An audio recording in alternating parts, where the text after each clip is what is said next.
भेंडी तर तुम्ही सर्वांनीच बराच वेळ बनवली असेल मंडळी. पण आज जी मी भेंडीची रेसिपी तुमच्यासोबत शेअर करणार आहे ना, ती पूर्णपणे वेगळी आहे. तसं तर बहुतेक घरांमध्ये भेंडी खूप आवडीने केली जाते. पण मात्र ही जी रेसिपी आहे ना, जे लोक कधी भेंडी खात नसतील ना, ते पण अगदी बोटं चाटून खातील एवढी ही छान रेसिपी, पण पूर्णपणे वेगळी रेसिपी मी येथे शेअर केलेली आहे. त्यामुळे व्हिडिओ नक्कीच शेवटपर्यंत मन लावून बघा. बघा, एकदा जर तुम्ही मी सांगितल्याप्रमाणे भेंडीची रेसिपी बनवलीत ना, तर नेहमीच ह्याच प्रकारे भेंडी बनवायला तुम्हाला नक्कीच आवडेल. तसेच एका रेसिपीमध्ये दोन वेगवेगळ्या प्रकारे मी भेंडी बनवण्याची पद्धत दाखवली आहे. त्यामुळे व्हिडिओ कुठेही स्किप न करता शेवटपर्यंत नक्कीच बघा. चला तर थेट रेसिपीकडे वळूया. तर सगळ्यात पहिले ही रेसिपी बनवण्यासाठी मी 250 ग्रॅम एवढी भेंडी घेतलेली आहे. भेंडी अगोदरच मी स्वच्छ पाण्यातून धुवून पुसून घेतलेली आणि पूर्णपणे कोरडी करून घेतलेली. भेंडी अशा प्रकारे कोरडी केल्यामुळे काय होतं, आपण जेव्हा भाजी बनवतो ना त्यावेळेला ती अजिबात चिकट होत नाही. त्यामुळे नेहमी आपण भाजी बनवताना म्हणजेच भेंडीची भाजी बनवताना भेंडी स्वच्छ धुतल्यानंतर एकदम कोरडी करून घ्यावी. तसेच बाजारातून भेंडी घेताना एकदम लहान साईजची सुद्धा घ्यायची नाही आपल्याला भेंडी, आणि तसेच एकदम मोठ्या साईजची सुद्धा भेंडी घ्यायची नाही आहे. जी मीडियम साईजची भेंडी असते ना त्याला चव खूप छान असते. त्यामुळे मीडियम साईजचे मी येथे भेंडी घेतलेले आहेत. तसेच भेंडी कापून घेताना आपल्याला त्याचे 2 किंवा 4 तुकडे करून घ्यायचे आहेत, ज्याप्रमाणे भेंडीचा आकार असेल त्याप्रमाणे. आणि जर भेंडी मोठी असेल तर त्याचे 2 तुकडे करून अशा प्रकारे कापून घ्यायची आहे. भेंडी अशा प्रकारे कापून घेतल्यामुळे भेंडीची भाजी दिसायला सुद्धा खूप छान दिसते आणि चवीला सुद्धा खूप छान तयार होते. आता यामध्ये आपल्याला काही मसाले घालून घ्यायचे आहेत. तर या ठिकाणी मी 1 चमचा भरून एवढी हळद घेतलेली आहे, ती आपण घालून घेऊया. आणि तसेच आपल्या आवडीनुसार लाल तिखट घालून घ्यायचे आहे. मी आपला जो नेहमीचा मसाला असतो तोच यामध्ये घातलेला आहे. 1 ते सव्वा चमचा जवळपास घातलेला आहे. तसेच 1 चमचा भरून एवढी धणा पावडर घालून घेतलेली आहे. आणि तसेच 1 चमचा भरून एवढी जिरे पावडरसुद्धा घालून घेतलेली आहे. आता यामध्ये आपल्याला बेसनाचं पीठ घालायचं आहे आणि ते जवळपास 1 ते सव्वा चमचा एवढं मी घालून घेणार आहे. आणि तसेच चवीनुसार मीठ घालून घ्यायचं आहे. एकदम जास्त सुद्धा आपल्याला या ठिकाणी बेसन घालायचं नाही आहे. घेताना मी 2 चमचे घेतलेले, पण जवळपास फक्त 1 ते सव्वा चमचाच ह्यामध्ये बेसन घातलेलं आहे. आता हे सगळं आपल्याला व्यवस्थित असं मिक्स करून घ्यायचं आहे. म्हणजे काय, जेवढे सुखे इन्ग्रेडियंट आहेत ते सगळीकडे भेंडीला व्यवस्थित लागले जातील. आणि बेसनमुळे आपल्या ज्या रेसिपीला चव येणार आहे ना, ती एकदम भन्नाट येणार आहे. आणि ही भाजी थोडीशी चटपटीतच छान लागते. त्यामुळे मी मसालासुद्धा थोडा जास्त घातलेला आहे. आणि जर तुम्हाला भेंडी मिक्स करताना थोडीशी ड्राय वाटत असेल तर हलकासर आपल्याला पाण्याचा हात घ्यायचा आहे. भेंडीमध्ये आपचुकत चिकटपणा असल्यामुळे आपल्या भेंडीला छान असा कोट तयार झालेला आहे. आता गॅसवर कढई ठेवून घ्यायची आहे आणि त्यामध्ये 4 पळ्या एवढं तेल घालून घ्यायचं आहे. तेल थोडंसं जास्त घातल्यामुळे आपल्या भेंडीला छानपैकी क्रिस्पीनेस येणार आहे. त्यामुळे आपण 4 पळ्या इथे तेल घातलेलं आहे. आता आपण जी कोटिंग करून घेतलेली भेंडी आहे ती या तेलामध्ये व्यवस्थित अशी फ्राय करून घ्यायची आहे, म्हणजेच परतवून घ्यायची आहे. या ठिकाणी आपल्याला गॅस थोडा मिडियमच ठेवायचा आहे. त्यामुळे काय होईल, सगळी भेंडी सगळ्या बाजूने व्यवस्थित परतली जाईल आणि त्याला छान असा क्रिस्पीनेस येईल. सतत ढवळत राहायचं नाही, थोडं मध्ये मध्ये नीट मिक्स करायचं आहे आणि नंतर एक साईड व्यवस्थित शिजवायची आहे आणि थोड्या वेळाने व्यवस्थित मिक्स करायचं आहे.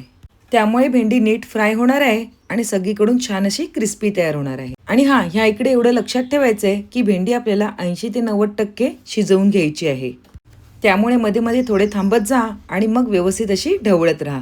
जवळपास 5 मिनिटं मी अशा व्यवस्थित प्रकारे भेंडी शिजवून म्हणजेच क्रिस्पी तयार करून घेतलेली आहे. तुम्ही इथे बघू शकता आपल्या भेंडीचा रंगसुद्धा बदललेला आहे.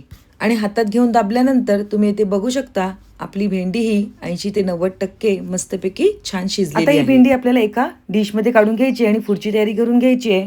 तर या भाजीमध्ये कांद्याची चव ही एकदम भारी लागते आणि तसेच लसणाची चव सुद्धा खूप छान लागते. पूर्णपणे थोडीशी वेगळी पद्धत आहे, नक्कीच ट्राय करा.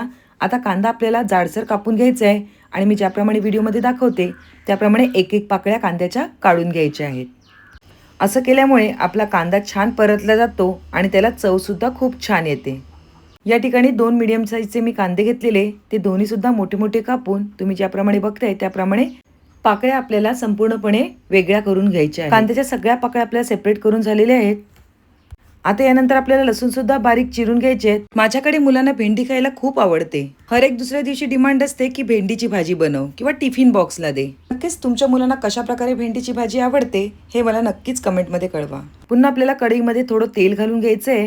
पुन्हा जवळपास मी 3 छोट्या पळ्या होतील एवढं तेल यामध्ये घालून घेतलेलं आहे. आता तेल छान गरम झालं की त्यामध्ये अर्धा चमचा एवढं जिरं घालायचं आहे. जिरं छान उफाळलं की त्यामध्ये आपल्याला आपण जे चिरून घेतलेले लसूण आहेत ते यामध्ये घालून घ्यायचे आहेत. खरंच लसणाचा भेंडीच्या भाजीमध्ये जो फ्लेवर असतो ना तो खरंच खूपच छान येतो. तर नक्कीच तुम्ही सुद्धा अशा प्रकारे ह्या भेंडीच्या भाजीमध्ये लसूण नक्कीच घालून बघा.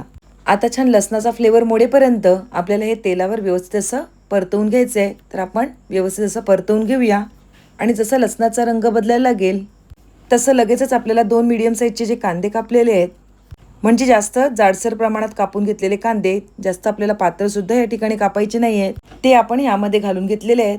आता आपल्याला गॅसची फ्लेम ही मीडियम ठेवायची आहे. आता कांद्याला छान आपल्याला परतवून घ्यायचं आहे. त्याचा आपल्याला रंग नाही बदलवायचा आहे, फक्त त्याचा कच्चेपणा जाईपर्यंत आपल्याला कांद्याला छान असं परतवून घ्यायचं आहे. म्हणजेच काय आहे, कांद्याचा जो वास आहे ना तो मोडेपर्यंत आपल्याला फक्त हा कांदा छान असा परतवून घ्यायचा आहे.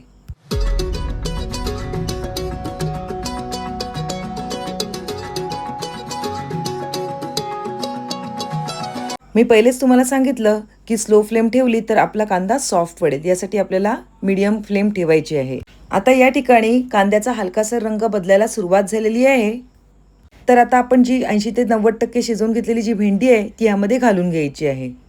कांद्यासोबत आपल्याला भेंडी छान अशी मिक्स करून घ्यायची आहे आणि नंतर आता अशाच प्रकारे आपल्याला भेंडी सतत परतवत राहायची आहे, म्हणजे कांदा आणि भेंडी एकदम छान मिक्स होतील. या ठिकाणी तुम्ही थोडंसं झाकण ठेवलं तरी चालणार आहे, पण मी या ठिकाणी झाकण ठेवत नाही आहे, नाहीतर मग आपली भेंडी पुन्हा चिकट होईल. त्यामुळे आपण असंच सतत ढवळत राहायचं आहे.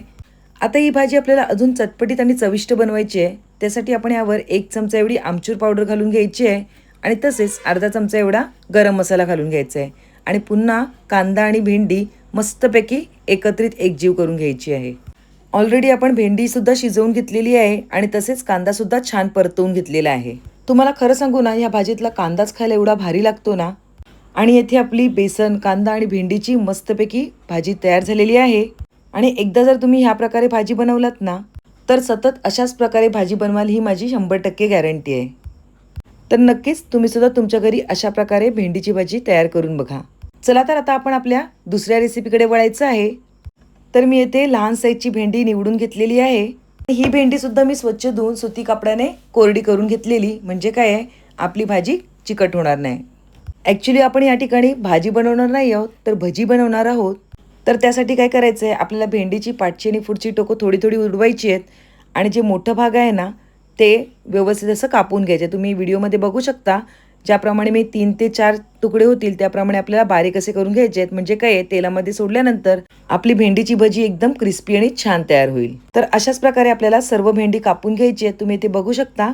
आता या ठिकाणी आपली भेंडी कापून झालेली आहेत. आता एका बाउलमध्ये आपल्याला बेसन घ्यायचं आहे. बेसन ही मी 2 मोठे चमचे भरून घेतलेले आणि तसंच 1 चमचा मोठा भरून तांदळाचे पीठ घेतलेले आहे. आता यामध्ये अर्धा चमचा हळद, 1 चमचा लाल तिखट आणि तसेच अर्धा चमचा गरम मसाला, अर्धा चमचा धणा पावडर, अर्धा चमचा जिरे पावडर, अर्धा चमचा आमचूर पावडर आणि तसेच चवीपुरतं मीठ घालून घ्यायचं आहे.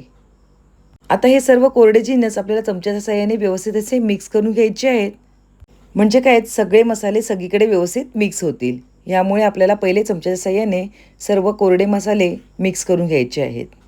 त्यानंतर आपल्याला एका ग्लासामध्ये थोडं पाणी घ्यायचं आहे आणि पाणी थोडं थोडं करून ह्यामध्ये व्यवस्थित असं मिक्स करून घ्यायचं आहे. पूर्ण गुठळ्या मोडेपर्यंत आपल्याला व्यवस्थित हे मिक्स करून घ्यायचं आहे.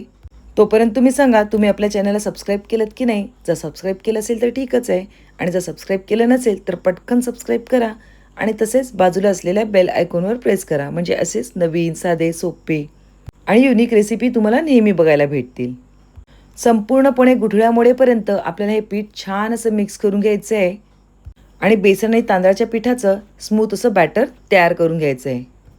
पीठ आपल्याला एकदम घट्ट पण करायचं नाही आहे आणि एकदम पातळसुद्धा करायचं नाही आहे. मीडियम असं पीठ ठेवायचं आहे. तुम्ही इथे बघू शकता आपलं परफेक्ट असं बॅटर तयार झालेलं आहे. थोडीशी चिरलेली कोथिंबीर घालून घेऊया, म्हणजे आपल्या भेंडीला अजून छान चव येईल. पुन्हा सर्व बॅटर विस्करच्या साहाय्याने व्यवस्थित असं मिक्स करून घ्यायचं आहे आणि इथे आपलं परफेक्ट असं बॅटर तयार झालेलं आहे. एकदा या बॅटरमध्ये मी तुम्हाला चमचा फिरून दाखवते. आपलं बॅटर इथे परफेक्ट असं तयार झालेलं आहे.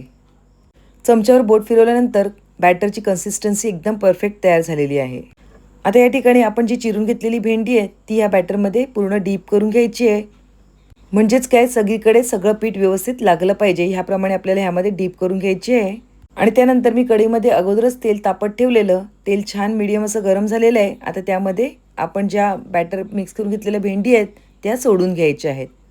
आणि खरंच अशा प्रकारे तुम्ही जेव्हा भेंडीची भजी बनवाल ना, नक्कीच तुम्हाला खूप आवडणार आहे. पण ही भजी एकदम गरम गरम असतानाच खूप छान चवीला लागते.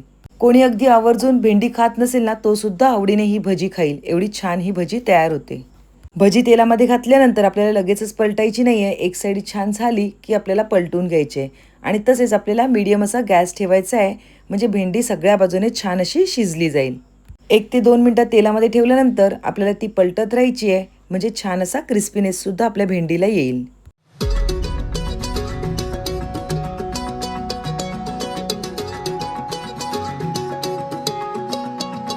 या ठिकाणी मस्तपैकी आपण भेंडी छान अशी परतवून घेतलेली म्हणजे तळून घेतलेली आहे आणि टेक्स्चर बघितल्यानंतर तुम्हाला दिसत असेल आपली भेंडी छान अशी तयार झालेली आहे. आता आपण एका टिश्यू पेपरवर ही भेंडीची भजी काढून घेऊया, म्हणजे एक्स्ट्राचं तेल सोक होईल.